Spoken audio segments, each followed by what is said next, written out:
Hello guys, I'm your master teacher at the DCA and you are watching DCA Digital with the RK sir. So, आज आपल्याला मूलद्रव्यांचे electronic स्वरूपात पाहायचं आहे. आपण अगोदरच्या लेक्चर मध्ये जी काही आधुनिक आवर्त सारणी आहे तिची रचना नेमकं कशी केलेली आहे हे आपण पाहिलेलं आहे. ओके, आणि आता आपण आधुनिक आवर्त सारणीमध्ये ओके काय पाहणार आहोत, मूलद्रव्याचे इलेक्ट्रॉनिक स्वरूप काय आहे हे पाहणार आहोत.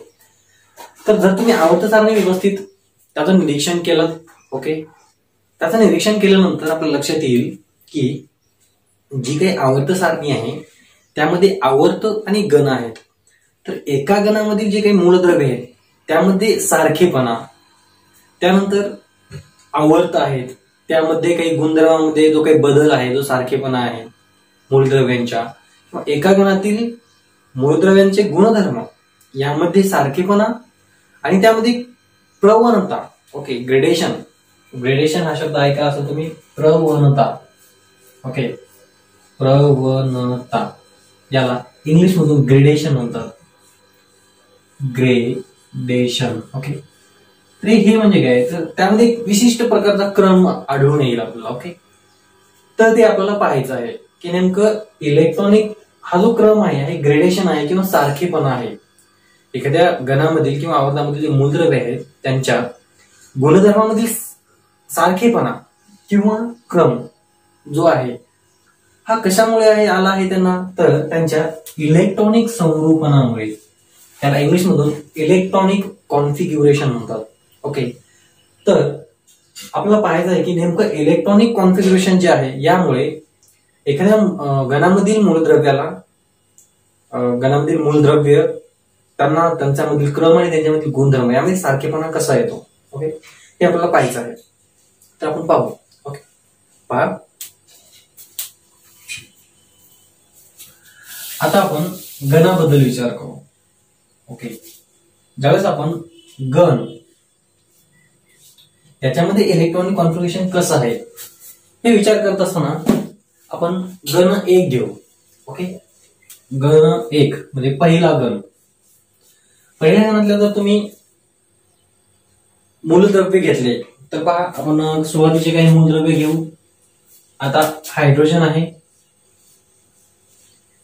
लिथियम आहे, पोटॅशियम आहे. ओके, आहेत आणि खाली, पण आपण एवढ्याहून समजू शकतो की ते नेमकं काय आहे. ओके, ज्यावेळी आपण गणाचा विचार करतो आता याचं आपल्याला काय काढायचं आहे, इलेक्ट्रॉनिक संरूपण. काय, याचा अनुवांक किती आहे 1, लिथियमचा अनुवांक किती आहे 3 आणि पोटॅशियमचा किती आहे 19. ओके, मग आता पाहू याचं इलेक्ट्रॉनिक कॉन्फिग्युरेशन काय येईल 1. ओके, त्यानंतर लिथियमचं काय येईल 2,1 आणि त्यानंतर पोटॅशियमचं काय येईल 2,8 8 10. ओके, 8,1 इलेक्ट्रॉनिक कॉन्फिग्युरेशन तुम्ही शिकला आहात 8वी मध्ये. ओके, 9वी मध्ये, 8वी 9वी मध्ये तुम्ही शिकला आहात. तर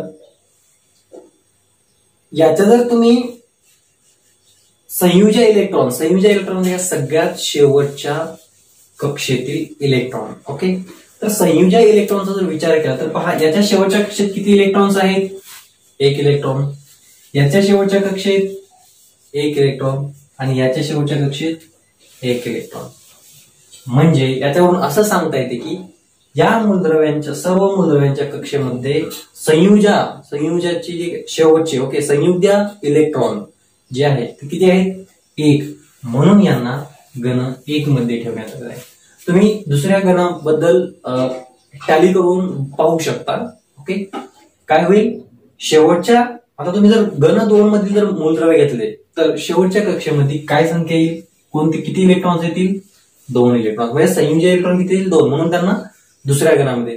तिसऱ्या गणाचा विचार केला तर तसंच होईल, प्रत्येक मूलद्रव्याच्या संयुज इलेक्ट्रॉन किती येतील 3 येतील, म्हणून त्यांना तिसऱ्या गणामध्ये ठेवण्यात आलेलं आहे. तर अशा प्रकारे गणामध्ये जे काही मूलद्रव्यांना एकाच गणामध्ये जागा भेटलेली आहे ते कशावरून? इलेक्ट्रॉन संरूपणावरून. ओके, कारण ज्यावेळेस आपण त्या गणामधील सर्व मूलद्रव्यांचे इलेक्ट्रॉन संरूपण काढतो, ओके, काढल्यानंतर आपल्या लक्षात येते की संयुजा इलेक्ट्रॉन जो आहे त्या गणातील सर्व मूलद्रव्यांचा सारखाच आहे आणि संयुजा इलेक्ट्रॉन वरूनच कोणत्या गणामध्ये कोणता मूलद्रव्य असेल हे ठरवण्यात आलेले आहे. ओके, तर अशा प्रकारे गणामध्ये इलेक्ट्रॉन स्वरूपणाचा प्रभाव जो आहे किंवा इलेक्ट्रॉन स्वरूपणामुळे कोणत्या गणात कोणता मूलद्रव्य कसा बसवायचा हे आपल्याला समजते. आता हेच आपण आवर्तामध्ये पाहणार.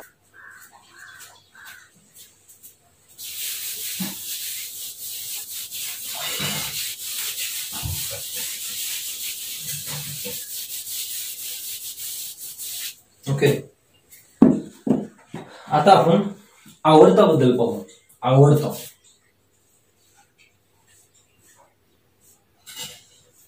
पिरियड्स म्हणतात त्याला. ओके, ज्यावेळेस आपण आवर्ताबद्दल पाहतो त्यावेळेस लक्षात येईल आपल्याला. पहा, आता आवर्त आपण काय करू, दुसरं आवर्त घेऊ. दुसऱ्या आवर्त जर पाहिलं तुम्ही पुस्तकामध्ये पाहू शकता. दुसऱ्या आवर्तामध्ये काय आहे? एलिमेंट्स लिथियम, बेरिलियम, त्यानंतर बोरॉन, कार्बन. ओके, एवढे ठीक आहे. आता लिथियमचा अणुअंक किती आहे? 3, बेरिलियमचा 4, बोरॉनचा 5 आणि कार्बनचा 6.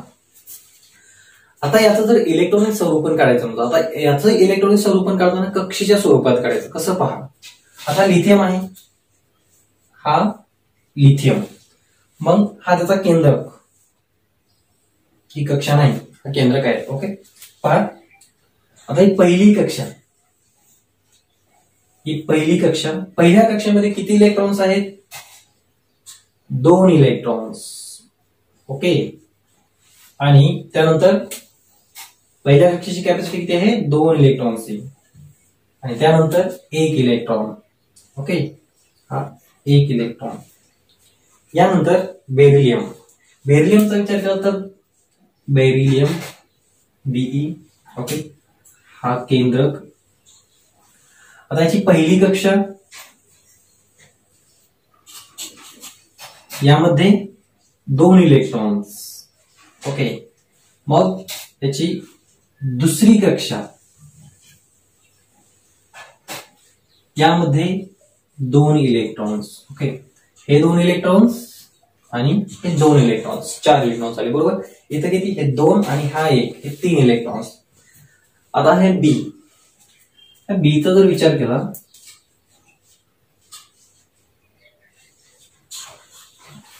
तर पहिल्या कक्षेमध्ये किती इलेक्ट्रॉन्स येतील? 2 इलेक्ट्रॉन्स. ओके, त्यानंतर जी दुसरी कक्षा आहे त्यामध्ये किती इलेक्ट्रॉन्स येतील? 3 इलेक्ट्रॉन्स. मग हे 3 आणि हे 2 किती झाले? 5 इलेक्ट्रॉन्स. आता कार्बन,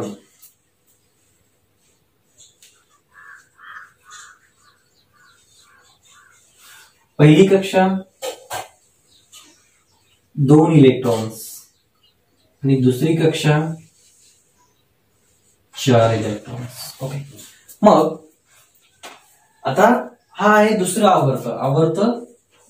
दुसरा आवर्त आहे हे. ओके, मग दुसऱ्या आवर्तामध्ये जर तुम्ही पाहिलात तर हा जो मूलद्रव्य आहे याच्यावर किती कक्षा आलेल्या आहेत? ही 1 आणि ही 2. याच्यावर जर पाहिलात तर ही 1 आणि ही 2. याच्यावर पाहिलात तर ही पहिली आणि ही दुसरी, आणि हे कार्बनवर पाहिलं तर पहिली आणि दुसरी.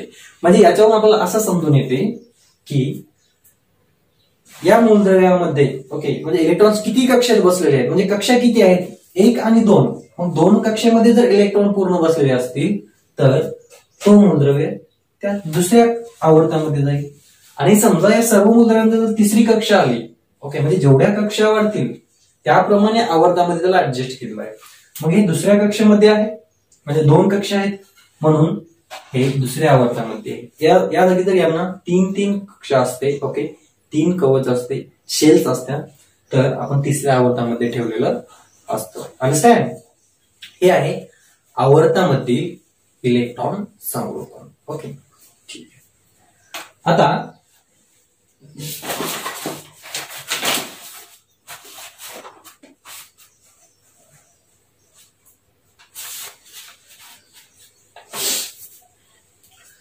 यानंतर पाहायचं आहे आपल्याला आधुनिक आवर्त सारणीमध्ये कल जो आहे ते कसा आहे हे आपल्याला पाहणार आहोत. ओके,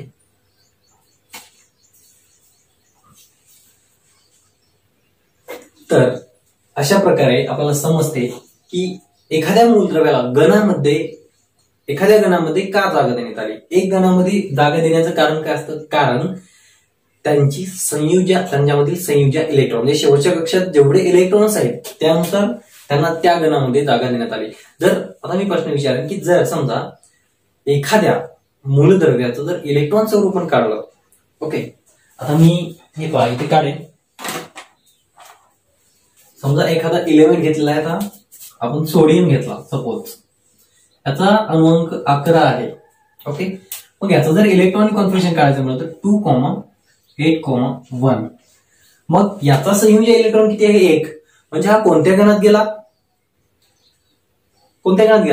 गण 1 मध्ये. आणि याचा जर आवर्ताबद्दल विचार करायचा म्हटलं आता सोडियमचा आवर्ताबद्दल, हा सोडियम हा न्यूक्लियर ही पहिली कक्षा, ही दुसरी कक्षा. पहिल्या कक्षेत 2 इलेक्ट्रॉन्स, दुसऱ्या कक्षेची कॅपॅसिटी 8 इलेक्ट्रॉन्सची आहे, अष्टक पूर्ण होतं.